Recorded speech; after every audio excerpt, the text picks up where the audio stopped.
Morning, Joe Deary, Powerful Improvements, Putnam, Connecticut, out here making some chemical transfer. Today is Wednesday, and I put one more strap in the middle of the tank here. Went behind the soap tank with that. I'll probably wind up rerouting this bottom strap also, but we're gonna try to help that bulging out a little bit. I'm not expecting it to be perfect, but we're expecting to help a little, and we'll find out momentarily. I don't know if I'm filling this thing all the way up or not today. We'll see. I got maybe 30 gallons in that tank, but we're gonna wind up a good half full and see where we're at. All right, I'm choosing to fill it nearly all the way up. We're still bulging, not as badly. I have the option of adding a few more straps in here. I may do that. My solution is going to be either moving this tank between the two water tanks and sandwiching it, or putting it all the way in the front. I don't think I'm gonna go all the way in the front. I think I'm gonna go in the middle of the two tanks here, but that likely isn't gonna be until we break this thing down. So we're gonna figure out, the best solution. I'm thinking probably a few more straps in here. I've got plenty of room on the cage to hook up another strap or two, and that'll just have to be the solution. All right, we are out here at the Putnam Rod and Gun Club, or Fishing Game Club. I'm doing gutters here, washing this building, and we just found a nasty hornet's nest out front, and I expended a whole can of spray, and I got the maintenance guy with me, Steve. Oh yeah, he's laying some foaming action spray into that big nest right there. As you guys know, I'm slightly allergic to the bees, so we don't like them. But we'll be drilling that with water. We're gonna let that hang out for a while, hopefully kill most of them, or at least calm it down a little bit.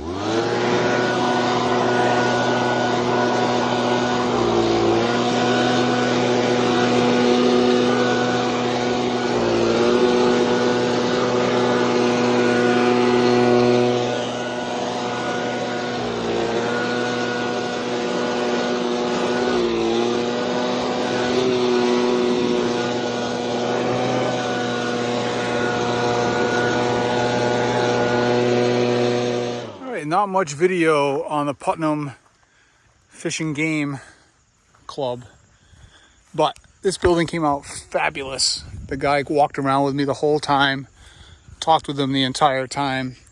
Definitely gonna get some more business from the relationship that we made. They've got shooting ranges here, all that kind of fun stuff.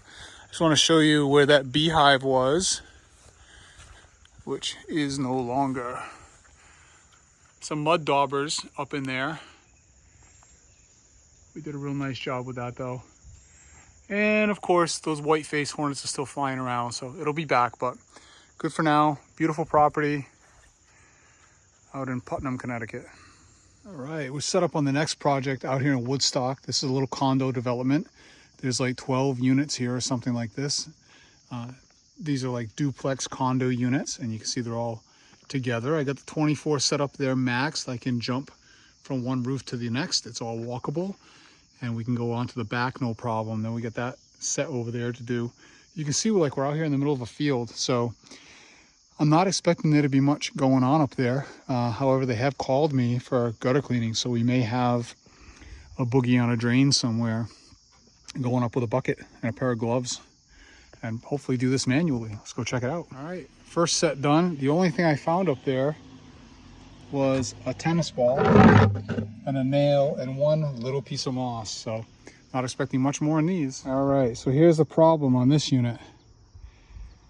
Okay, wouldn't be having a problem if it weren't for these screens not allowing things to drain. So we're simply removing those little bird cages, and we should be in much better shape here. All right, here's what we wound up with.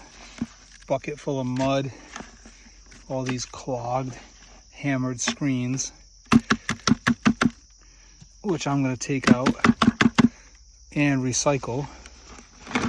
And then we're gonna dump this mud out back. This is my gloves. These things were terrible, they didn't work at all.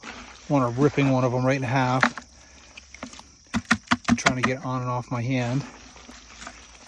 Tennis ball. Nice, look at that. Oh, that's so nice. All right. right, I'm out here in Dayville, Connecticut, set up on the next project. We're doing roof wash and house wash here. This is another local contractor. I met this guy a couple years ago. He's been referring me business straight away, so we got him a nice little deal today. We're going to be taking care of his front stoop, which is very, very dark and moldy, okay? And we're running the X6. I've been having fun running the X6. We're all hooked up here. My friend Todd Hendrizak up in New Hampshire says, why don't you run it with the 8? And I've been running it with the 5.5, so I have the 8 as an option. We've been kind of dual working them, but I do have the option of just simply unplugging my whip line from my injector here and plugging the 8 right in.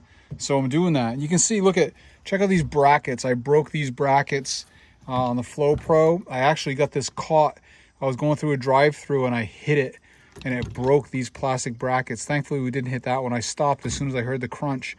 But I got new plastic brackets coming from Judd. I got it wire tied in there for now. Everything still works, but we're not using it today. X6 combined with the 8-gallon. I'm going to do a flow test on these and see, how much flow I'm getting with the 8-gallon combined with the X6 and how much flow I'm getting with the 5.5 with the X6. I don't think there's a lot of dramatic difference there. It doesn't equate to 7 gallons plus 8 gallons equaling 15. We wind up with about 9, I think, 9, maybe 10 with both systems. But anyway, I'm going to do a test. Today we're running with the 8, okay? I got water all the way open in here. I got my SH dial just cracked a bit and no soap because we don't run soap when we're washing houses, okay? So soap is for roof wash. So we're going boom, boom. I got a new remote control from Jimmy. Let's see. Down here in my pocket somewhere. I got to get it in my fancy plastic bag, but there you go. Okay, pump on. Soap on. Start the 8 up. There we go. All right. I will say I washed a rod and gun club or the fish and game club today with the 8-gallon also, combined with the X6. And I feel like I got a little more punch. Definitely got some nice flow, maybe just a little bit more flow, but definitely a little more punch. Should make nice short work of this house wash.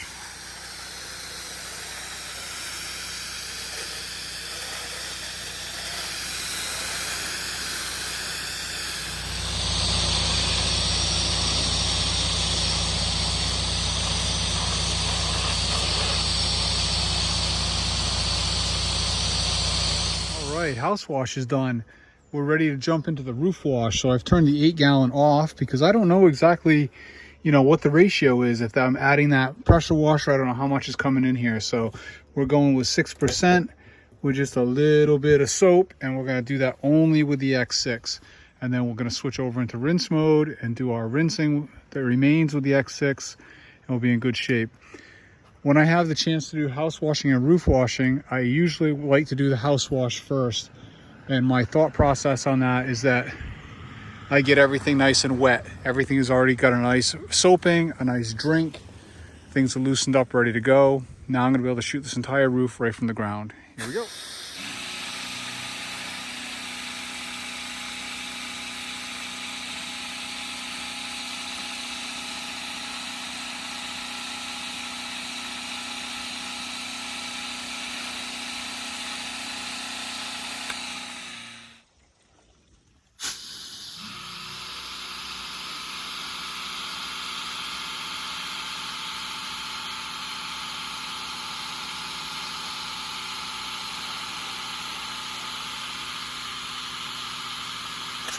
All right, we got the X6 in rinse mode now, and I'm just taking care of the little mess I've made on the siding, making sure I didn't get any overspray on plants, stuff like that. This is just water now with the X6, and what a tremendous difference in flow we have running just the X6 versus running with DPI.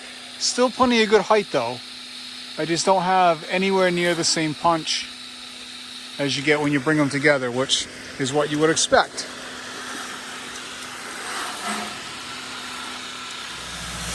Stairs look brand new.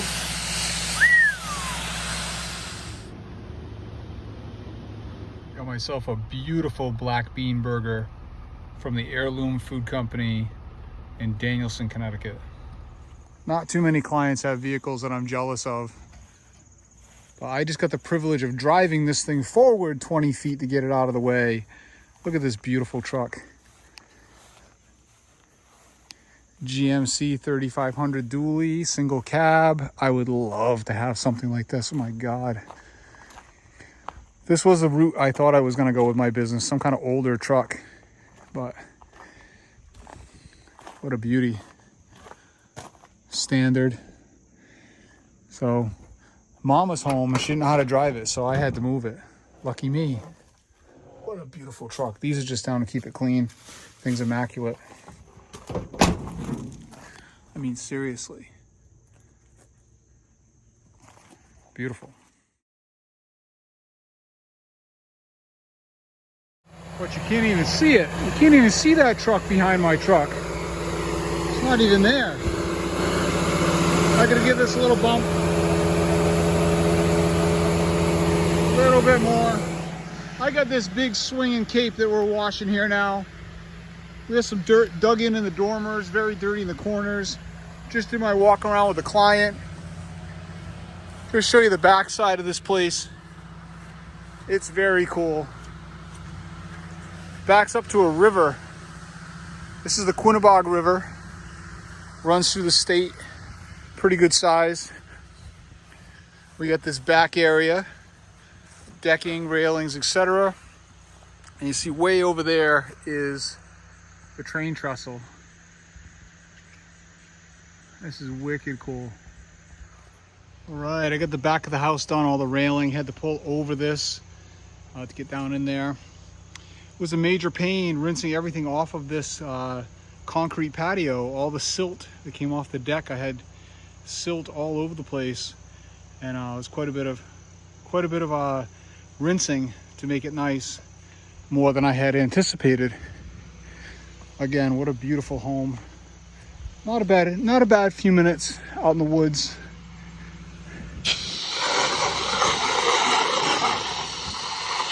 All right, the client's big concern is the dormers here today. There's lichen on the siding right in here. It's been hanging out for a while. And of course the corners where it meets the roof are very, very mildewy, very black. We're just gonna spend a little extra time making those perfect.